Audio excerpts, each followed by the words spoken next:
Hello you lovely lot and welcome to my channel. I'm Katie and I won another Instagram giveaway. I can't believe the ridiculous luck I've had with these lately, so I'm incredibly grateful yet again. It was a random draw and somehow they picked me. It was through UniBall UK. It's the same company I guess that makes Posca pens and those very nice Unipin liner pens that I quite like.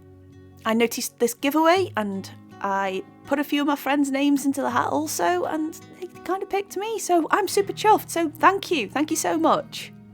In this wonderful supply of goodies we have a Chili's water bottle, which my husband has had because I know he'll enjoy that. There was Electrum, never know how to say that properly, but there was a bullet journal in there, and one of my good friends has had that because she is very organised, whereas I am not, so it will get used.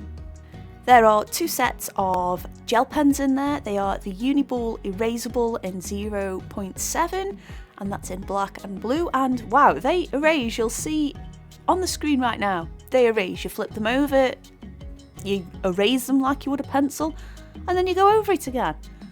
Never ever considered that in a pen before. We've also got, which really caught my eye here, are the Emmet Fine in 0.4 liner pens, and they come in an array of colours.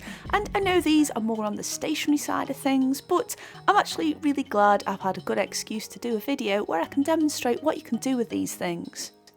Also, there's a beautiful pencil case, and I have big issues storing my pens at the moment, and that's going to help with that a lot. I don't know if they're going to live in there permanently, but that's a great place to store them for now, and it's a really nice pencil case.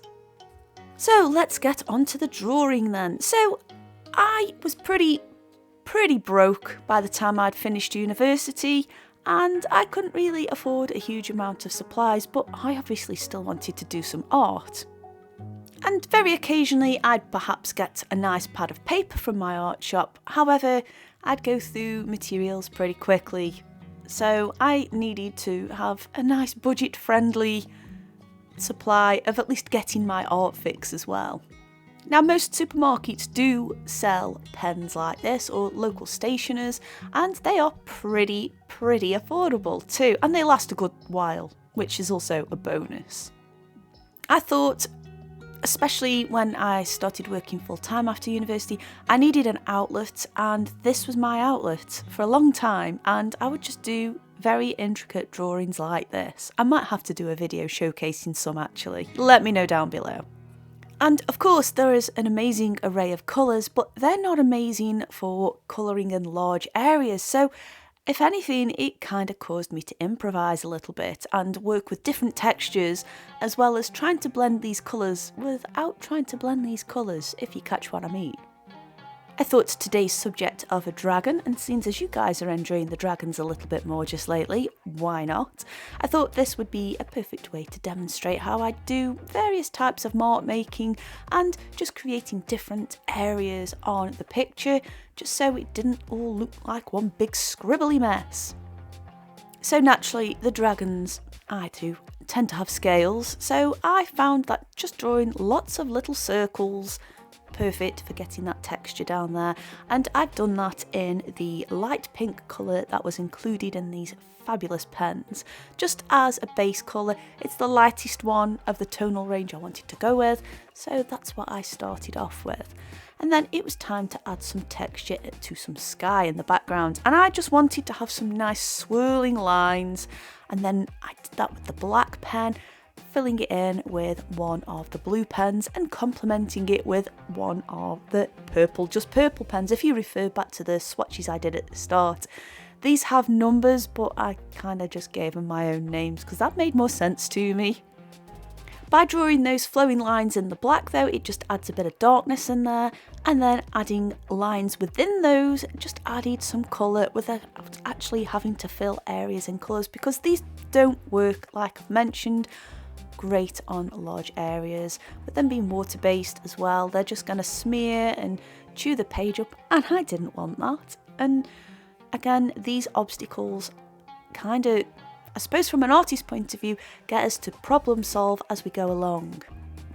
Now, I only really use that black pen for the background because I try to avoid it as much as possible.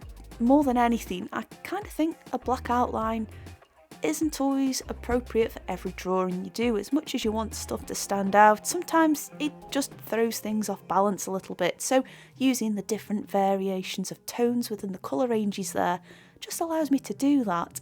And as you'll see, I'm using one of the darker purpley reddy tones to just add some of the details in there, especially on the feathers.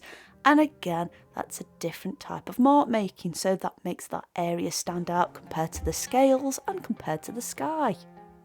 I really recommend lots of people try using these basic supplies, especially if you're starting out, or maybe if you're a little bit more seasoned like myself, going back to things and challenging yourself and setting yourself these puzzles to work out as you go along. I personally find it very cathartic as well, especially if you've had a bit of a stressy day or a stressy week. They're quite inexpensive in general, these types of pens, as well as the other brands out there, so I definitely recommend it. It's great for doodling as well if you don't want to take anything too seriously, or if you really want to go to town and do something really detailed like I've got on the screen now. It's perfect. It's a great way to unwind. It's a great way to get your thoughts on paper without getting your thoughts on paper. Does that make sense? Anyway, I think I might have waffled on a little bit about how I feel about these supplies, but for me, it was a huge nostalgia trip. It really was, and it was quite nice to go back to working in this style. For the dragon's face, I used that same light pink pen, but rather than going and drawing loads of circles in, because I think that perhaps might have been a little bit too much detail where I wanted to put features in, I just dotted. And to add a little bit of depth to our dragon here as well, I used the reddish purple pen just to add a little bit of tone on there, just where shadows would be. Again, just to add a bit of depth and a bit of flow to the piece. I guess I better mention the paper I used. It was just a heavyweight cartridge paper by Sea White of Brighton. I love drawing on that, especially with these pens. It's not going to mop everything up like a watercolour or a mixed media might, and it lies nice and flat while you're drawing on it, but a Bristol board will also be just as good. I think personally I'm probably going to play with these a lot more off screen, but if I do anything worth showing, a bit more epic than a doodle, I'll be sure to include that in the video, and I might do another one in the future as well. But anyway, I'm so happy I won this, and again I'm so grateful, and thank you UniBall UK for sending this and selecting me to win. I'm super chuffed with it, thank you.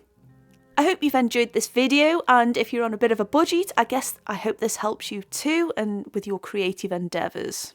There's some more videos on screen I think you're gonna love, and of course thank you as always for watching, and I'll see you soon. Bye!